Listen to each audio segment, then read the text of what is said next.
Olá, boa tarde. Veja os destaques de hoje do portal da Assembleia. Os assuntos debatidos na sessão plenária desta quinta-feira. A responsabilidade coletiva do tratamento dos resíduos sólidos é essencial para diminuir os impactos no meio ambiente.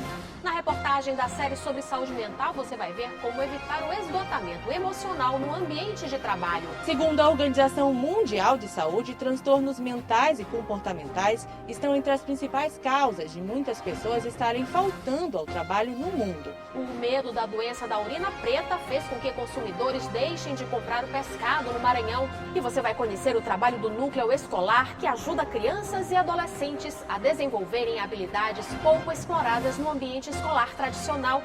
É agora no portal da Assembleia.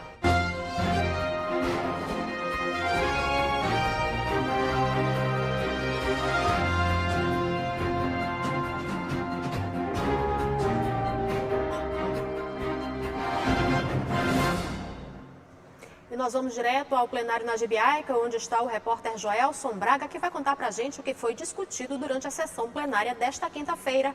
Joelson, boa tarde. Olá, Eli, boa tarde a você, boa tarde a todos que nos assistem. A sessão acabou ainda há pouco, já passava do meio-dia quando a sessão terminou.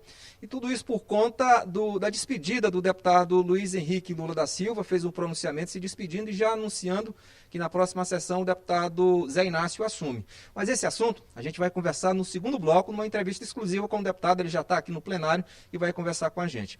Mas durante a sessão outros temas foram debatidos, temas de interesse dos maranhenses, e é isso que a gente vai ver agora no resumo da sessão plenária de hoje. Os pronunciamentos na sessão ordinária foram abertos pelo deputado Adelmo Soares.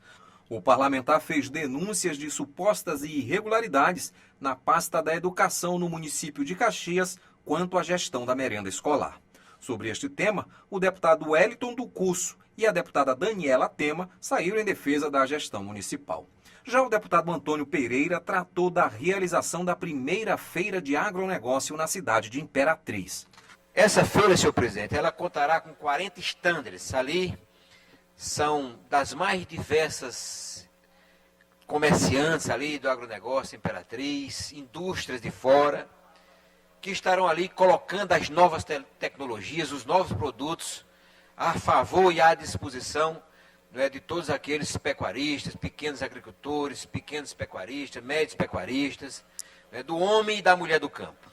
O deputado Marcos Caldas repercutiu a alteração da lei de improbidade administrativa aprovada no Senado e também fez críticas às cobranças realizadas por cartórios no Estado.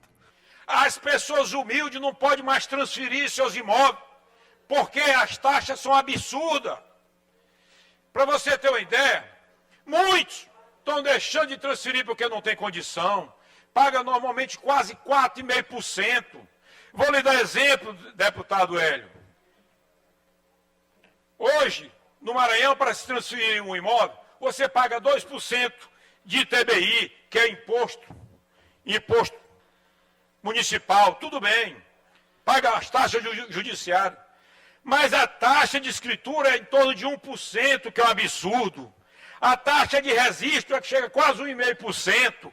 O deputado Fábio Braga chamou a atenção para a necessidade de mais incentivos ao setor agrícola no Estado.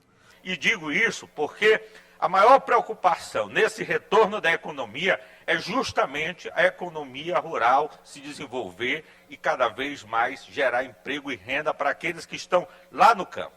Eu digo isso porque a cada lugar que se faz essas feiras, a cada lugar que se propicia esse entrosamento, essa troca de tecnologia, essa troca de informação, está se levando para o homem do campo aquilo que já está sendo feito pelo agronegócio, pelas grandes empresas e de maneira exitosa.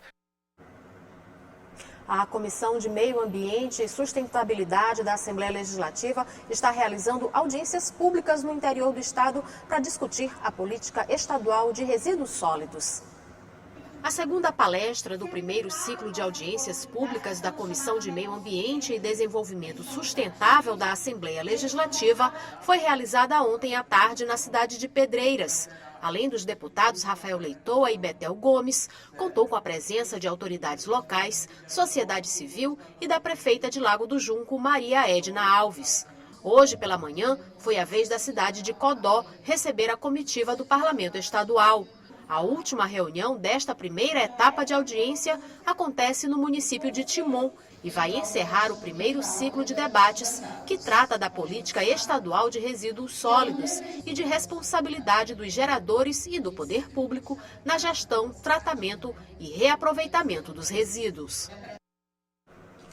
E veja no próximo bloco, na terceira reportagem da série sobre saúde mental, você vai saber como combater a depressão causada pela rotina do trabalho. E mesmo sem registros de casos no Maranhão, vendedores reclamam queda na venda do pescado por causa da repercussão da doença da urina preta. Você acompanha logo após o intervalo.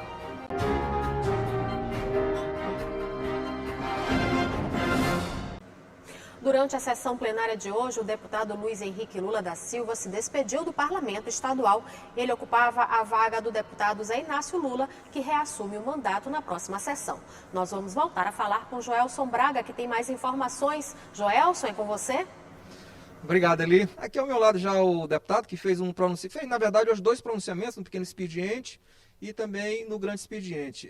Deputado, na próxima semana, foram 120 dias, né? Na próxima semana já volta o deputado Zé Inácio, que é o titular aqui da cadeira. Eu queria que o senhor começasse fazendo um balanço dessa sua passagem aqui, né? O que você destacaria de mais importante durante esse período que o senhor passou aqui no Parlamento Estadual. A minha passagem no Parlamento do Maranhão, primeiro que me orgulha, me dignifica muito. E eu espero ter atendido as expectativas do povo, principalmente, nosso patrão, de quem é homem público. Espero ter atendido as expectativas do meu partido, espero ter atendido a expectativa da nossa base, dos movimentos sociais, a quem eu sou devedor e a quem eu dediquei esse período que passei aqui. Trouxe para casa pautas que andavam meio esquecidas, como a questão camponesa, a questão agrária, a questão do meio ambiente, a questão de gênero das mulheres, um debate sobre raça, que eu também pude trazer aqui. Enfim, fiz uso de todos os expedientes que a Assembleia me permitisse. Fui um deputado assíduo em plenário, fui um deputado assíduo na tribuna, fui um deputado assíduo em todas as comissões que participei, todas elas, a Comissão do Combustível, a Comissão de Educação. Eu pude experimentar todos os caminhos que o dever de deputado me impunha.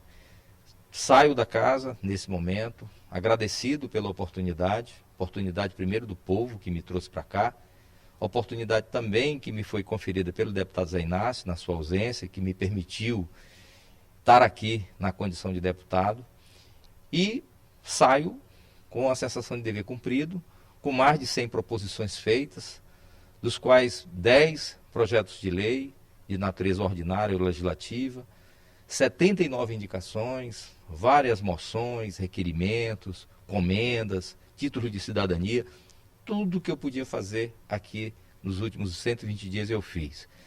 Também saio com posição política clara. Me orgulho do partido que pertenço, me orgulho do deputado militante que sou e, obviamente, fecho com, acredito eu, para além do que eu tinha de expectativa, com a aprovação de um projeto de lei que, a meu juízo, uma das matérias que eu me dedico, que é a cultura. Fiquei muito feliz que na semana da minha retirada da vida de parlamentar tenha sido culminada com a aprovação do projeto que garantiu a atuada de Humberto Maracanã, Meu Tesouro, Meu Torrão, a condição de patrimônio imaterial da cultura. Portanto, eu acho que consigo fechar um ciclo da minha vida e eu espero ter, como eu disse, atendido as expectativas do povo do Maranhão. Deputado, também uma das suas últimas ações que o senhor anunciou durante o pequeno expediente hoje, que é uma indicação para que transforme o Museu da Balaiada, lá na cidade de Nina Rodrigues, em um museu estadual, né? Para quem não conhece, a Guerra da Balaiada, que começou em Nina Rodrigues, terminou em Caxias, é um marco importante, né, na identidade do nosso povo. Eu sou balaio por convicção. A Balaiada é o nosso principal movimento de referência de resistência do povo no Maranhão. Portanto, as duas cidades, tanto a cidade de Caxias, onde terminou aquela disputa, aquela guerra, até o seu início, que é na Vila da Manga, que é o território hoje de Nina Rodrigues, Nós temos que ter cuidado com a nossa história. Hoje, o que temos de acervo é um acervo privado, de uma pessoa que teve a obstinação de fazer tomar essa iniciativa. Eu acredito que é um dever do Estado, que esse acervo, que é particular, que ele passe a ser um acervo público, que o cidadão seja indenizado, que o Estado ofereça um espaço para expor a sua história, a história do seu povo.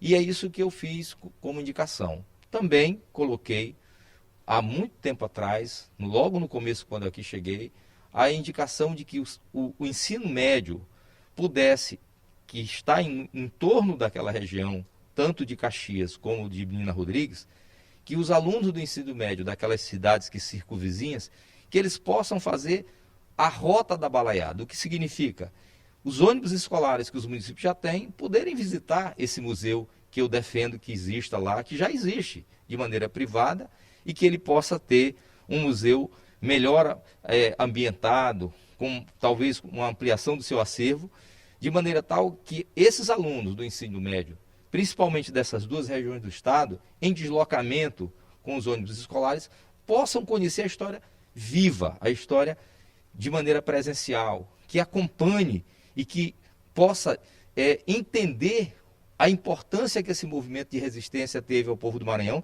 que faz parte da sua identidade histórica. Então, foram duas indicações feitas, e eu anunciei aqui a minha ida a Menina Rodrigues, cidade que me deu uma votação expressiva, a quem eu sou grato, ao povo balaio. Por isso que eu disse que, apesar de, como disse o deputado Fábio Braga, pensava que eu era das barrancas do Itapecuru. Na realidade, eu sou filho nativo de São Luís, filho adotivo de Pedreiras, mas de todas as barrancas do Maranhão, eu me sinto parte. Deputado, também durante aqui seus pronunciamentos nessa sua passagem pelo Parlamento Estadual, o senhor destacou aqui a aprovação do Estatuto dos Povos Indígenas, recentemente, aqui que aconteceu aqui no Estado. Queria que o senhor falasse mais um pouquinho, que também isso é uma das suas bandeiras de luta aqui no Parlamento. É uma das bandeiras, e eu tinha até solicitado ao presidente Otelino que pudesse relatar esse projeto, que é um projeto do governo do Estado, e que regulamenta, disciplina, como o Estado e a sociedade devem se comportar com os povos originários, os verdadeiros donos dessa terra.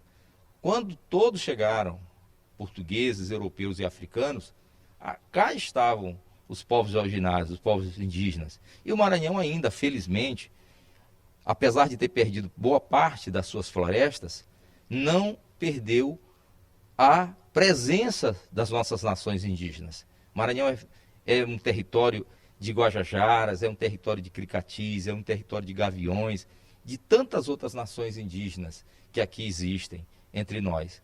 Portanto, a iniciativa do governo do Estado, da Secretaria de Direitos Humanos, do secretário Chico Gonçalves e do governador Flávio Dino, ela tem que ser louvada, porque é a preservação, e não só a preservação dos povos e costumes indígenas, mas também do pouco que ainda resta de floresta no Maranhão. São esses indígenas, com o seu modo de vida, com a sua cultura, com a sua forma de viver, que são responsáveis hoje em dia por uma pauta tão importante que é a pauta do meio ambiente, porque o seu estado de preservação e de sustentabilidade que eles vivem é que permite que o estado não seja devastado.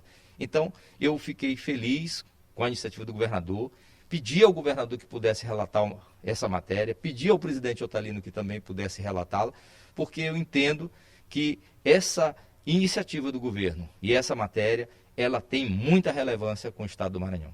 Deputado, obrigado, boa tarde, boa sorte para o senhor aí nessa nova jornada fora aqui do Parlamento Estadual. É uma satisfação que eu pude estar aqui com todos vocês. Quero sempre agradecer a gentileza dos meus colegas jornalistas, eu sou jornalista, e quis a história, quis aos deuses do universo, que eu pudesse exercer essa experiência no momento em que um jornalista colega também preside a Assembleia. Portanto, eu quero dedicar esse mandato também às pessoas que me acompanharam, porque eu não ando só. Eu ando também com pessoas que acreditam nos sonhos que acredito, e eu quero agradecer toda essa equipe que me acompanhou de maneira voluntária no meu gabinete, e agradecer a todos os servidores da Assembleia por ter sido sempre atencioso com aquilo que eu pleiteava, que eu colocava, que eu demandava no Poder Legislativo do Maranhão. E, obviamente, aquelas quase 19 mil pessoas que confiaram em mim um voto em 2018, que me permitiram estar aqui. Um grande beijo no coração de todo mundo. Obrigado mais uma vez, deputado, que sempre foi solícito assim, com a gente aqui da comunicação da Assembleia Legislativa.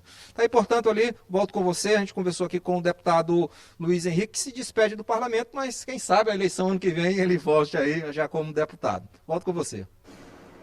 Obrigada, Joelson. De acordo com a Organização Mundial de Saúde, transtornos mentais e comportamentais podem estar ligados ao esgotamento emocional no ambiente de trabalho. Campanhas têm sido realizadas por empresas para estimular a valorização da vida. Veja mais sobre esse assunto na reportagem da série Saúde Mental.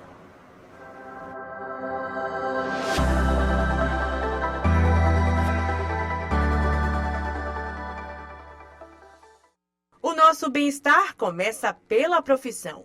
Já imaginou trabalhar e não ser feliz? Pois é. Se antes da pandemia muita gente já reclamava de se sentir sobrecarregado no trabalho, depois do novo coronavírus, a carga parece que ficou mais pesada. Cobranças excessivas, envolvimento emocional e desgastes físicos podem causar diversos problemas psicológicos, como ansiedade, estresse e até depressão. Quando isso acontece, é preciso ficar atento a alguns sinais.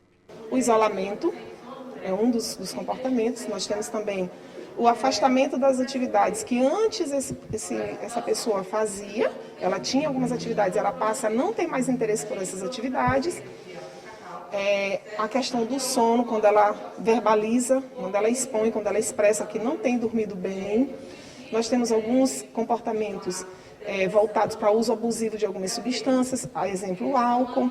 Nós temos o desinteresse por algumas atividades do dia a dia, a pessoa já não se percebe interessada, inclusive às vezes de manter os hábitos de higiene. Então são alguns sinais que podem dizer de que algo não está correto, que essa pessoa precisa buscar ajuda profissional. Segundo a Organização Mundial de Saúde, transtornos mentais e comportamentais estão entre as principais causas de muitas pessoas estarem faltando ao trabalho no mundo.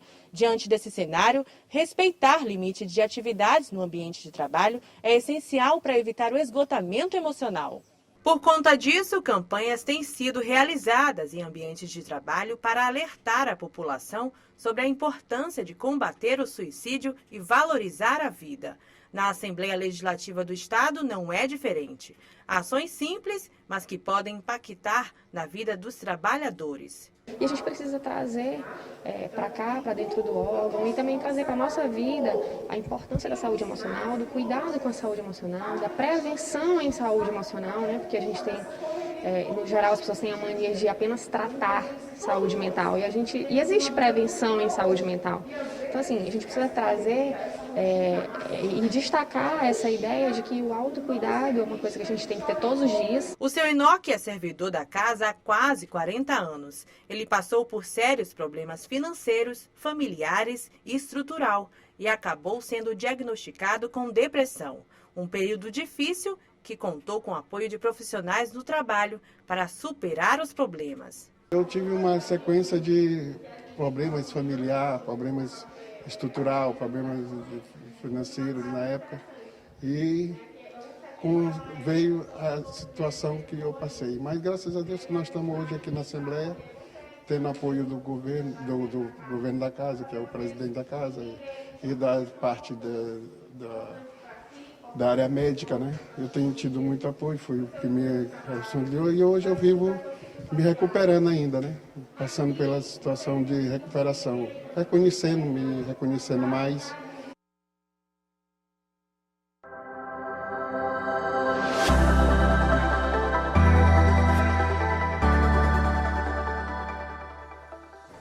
E amanhã você vai ver como as redes sociais podem afetar a nossa saúde mental. E apesar de não ter registro no Maranhão, a doença que está sendo chamada de doença da urina preta está afetando a venda do pescado no estado. O motivo é o medo da população de que a contaminação chegue por aqui. Um dos alimentos mais apreciados da culinária maranhense, o peixe, virou notícia nas últimas semanas. Tudo por conta de uma doença conhecida como síndrome de RAF. A urina preta, como também é chamada, é causada por uma toxina encontrada em peixes e mariscos. Após registros da doença em outros estados, a maioria dos consumidores em São Luís está deixando de comprar os pescados. A venda do peixe caiu muito e com esse problema aí desse que está tendo agora, caiu para todos nós, para o mercado, para cá para a feira, para outra feira dali. A queda nas vendas vem trazendo prejuízos para quem trabalha com o produto. Seu Almir está há mais de 40 anos na Feira da Liberdade e nunca viu o movimento cair tanto. Vai fazer quase 40 anos que eu trabalho nessa feira aqui. Nunca vi esse tipo de negócio aí, de doença de peixe. Entendeu? Agora foi que apareceu essa urina preta de outro. Porque o tambaqui que apareceu da Amazônia é um tambaqui preto. Esse tambaqui é solto lá que é onde eles pegam. Solto, não é como os daqui que é em açude. Então essas doenças é para lá, não é para cá.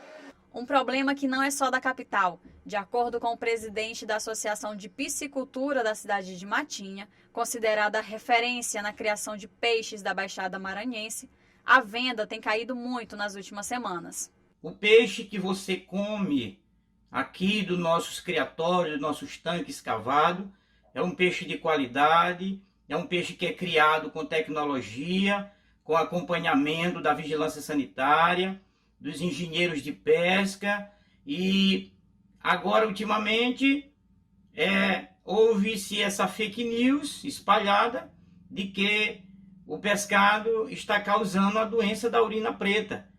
E nós queremos dizer que não há um caso comprovado dessa doença aqui no nosso estado do Maranhão. Até o momento, não há nenhum caso suspeito da doença no Maranhão. Este professor e mestre em biotecnologia explica que a urina preta não é causada pelos peixes, e sim por questões ambientais. Essa é uma doença que ela está completando quase 100 anos, né, do primeiro caso, só que ela é muito rara. Ela é tão rara que ainda não se chegou ao diagnóstico exato de como realmente ela acontece. Existem os indícios, né, de que algumas poucas espécies de peixes podem ocasionar isso. Na verdade, o problema também não seria do peixe, né, seria um problema mais vinculado à questão ambiental, né, do ambiente que aquele peixe está habitando. O secretário da Sagrima está em conjunto com outros órgãos, visitando os municípios para prestar esclarecimentos e tranquilizar a população. Primeiro, não entre em pânico, não há registro disso. É uma doença extremamente rara, ela não acontece com facilidade, não há transmissão de pessoa para pessoa dessa doença. E o que o Estado tem feito e orientado é que as pessoas façam aquilo que já é normal quando você vai consumir algo de origem animal. Você ter cuidado, primeiro, com a procedência desse produto e depois aquelas condições de manuseio e principalmente de conservação desse produto. Mas tem consumidor que não foi afetado por conta dessas notícias. Eu acho que não tem problema nenhum. O pessoal que trabalha com peixe d'água salgada também pega o peixe aqui na costa de São Luís, aqui no Maranhão, entendeu? Então acho que não tem problema nenhum. Esse caso a gente tem que estudar para lá, ver o que está acontecendo com os peixes de lá, se a poluição que está tendo lá. Não aqui não afeta a gente de jeito nenhum. E veja no próximo bloco o trabalho do Núcleo Escolar, que ajuda crianças e adolescentes a desenvolverem habilidades pouco exploradas no ambiente escolar tradicional. A gente volta já.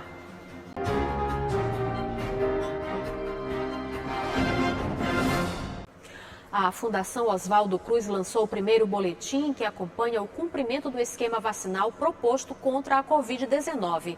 O resultado mostra uma taxa de atraso na imunização com a segunda dose de 11% em todo o país. No Maranhão, a média de não vacinados com a segunda dose fica em torno de 0,8%. A Fiocruz destaca que esse atraso pode comprometer seriamente a efetividade das vacinas no país. Hoje, em São Luís, os profissionais da saúde acima de 18 anos já estão recebendo a terceira dose, chamada dose de reforço. Estimular e valorizar habilidades pouco comuns em crianças e adolescentes é a principal função do Núcleo de Atividades de Altas Habilidades e Superdotação, que funciona aqui em São Luís. A unidade oferece 9 atividades que são pouco exploradas no ambiente escolar tradicional e que conta com estrutura diferenciada para alunos e professores. Sinto-me sozinha, relógio. O que há de ser feito? Nem o tempo vai curá-la dos seus próprios defeitos. Poesia e literatura. É assim que a estudante Nayana Silva, de 17 anos, aprimora o dom com as palavras no Núcleo de Atividades de Altas Habilidades e Superdotação Joãozinho 30. Foi nesta escola que Nayana e mais de 300 alunos maranhenses se encontraram numa unidade preparada especialmente para atender esses jovens talentos. Antes de vir para o NAIS, eu tinha muita dificuldade de encontrar essa sensação de segurança, de compreensão na minha escola, porque eu não via ninguém ao meu redor tendo os mesmos interesses que eu, sabendo lidar com essa minha questão assim, que era muito mais emocional e psicológica e que não tinha assim um destino, um objetivo fixo. O núcleo atende estudantes desde o ensino fundamental até o superior. A escola é um acolhimento a muitos estudantes que procuram no núcleo a oportunidade de se encontrarem e desenvolverem ainda mais as habilidades pouco exploradas no ambiente escolar tradicional. Aqui a gente não é uma escolinha que de reforço, a gente não é um curso técnico, a gente vai mediar o talento que o aluno está nos trazendo, né, em diferentes áreas. Essas áreas são divididas na área intelectual, na área acadêmica, na área psicomotora, na área artística e na área motora. Essas são as principais áreas que nós trabalhamos com os nossos alunos. Entre as características que podem ser apresentadas por crianças com altas habilidades comportamentais, pode-se observar: costumam se interessar por coisas incomuns, fazem muitas perguntas e sempre tentam entender o fenômeno que se interessam. São muito enérgicas, são muito questionadoras e não aceitam respostas prontas. Gostam de aprender coisas novas, tanto quanto de novas formas de fazer algo. Em relação à aprendizagem, demonstram gostar muito de atividades intelectuais, apresentam alto grau de síntese e abstração, são críticos e céticos e por isso não aceitam qualquer verdade. Conseguem armazenar informações relacionadas a muitos assuntos, as quais conseguem acessar com facilidade quando precisam. Habilidades com matemática e xadrez. A Ide Neto encontrou no núcleo um local para se encaixar e ter seus talentos valorizados. Quando eu cheguei aqui, eles me disseram que eles não estavam aqui para ensinar a gente, e sim para nos ajudar a desenvolver nossas habilidades, como com o xadrez, com a matemática, e isso me ajudou bastante ao longo desses 2 anos, e até hoje. O Núcleo de Atividades de Altas Habilidades e Superdotação Joãozinho 30 está localizado na Avenida Jerônimo de Albuquerque, no bairro da Coab. Estão matriculados mais de 300 alunos que têm em comum habilidades em 9 atividades diferentes, com estrutura diferenciada para alunos e professores. O professor de matemática, xadrez e robótica, Cleverson Castro, destaca a importância de uma estrutura dessa. Muitos alunos nossos estão na escola e eles não são identificados. E quando a gente tem um espaço desse, uma estrutura dessa, recém-reformada, que nos favorece o ensino nas áreas que eles gostam, e mais ainda com profissionais qualificados, que são nossos professores que estudam para atendê-los, é formidável. É justamente um que a mais na sua capacitação, no seu desenvolvimento. João Henrico, de 16 anos, escolheu as artes visuais e na escola aprimora a pirogravura em madeira. O núcleo trouxe ao estudante e artista a possibilidade de conhecer melhor a preparação da arte em madeira. Eu passei muito tempo só desenhando mesmo, sem nenhum incentivo. E quando eu cheguei aqui no NAIS, eles praticamente abraçaram e me ajudaram bastante. Eu me sinto muito privilegiado por isso. A estudante de letras, Emily Vasconcelos, estudou desde o ensino fundamental no Núcleo de Altas Habilidades. E mesmo agora, no ensino superior, ela permanece frequentando o local para aprimorar a literatura e artes visuais. Para a universitária, o núcleo foi e é uma extensão da família. Tive professores aqui que serviram muito como família. Tive pessoas aqui que foram importantes para mim em todos os aspectos possíveis da vida. Então, o NAIS é a minha segunda casa, de verdade. Essa é a escola que a gente diz que é a segunda casa. Quando você valoriza a questão intelectual, você está trabalhando também o emocional. Então, esses meninos passam a melhorar a sua própria autoestima.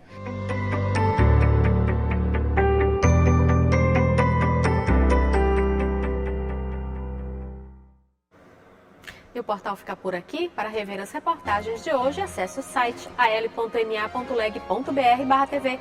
Ótima tarde para você. A gente volta a se encontrar amanhã. Até lá.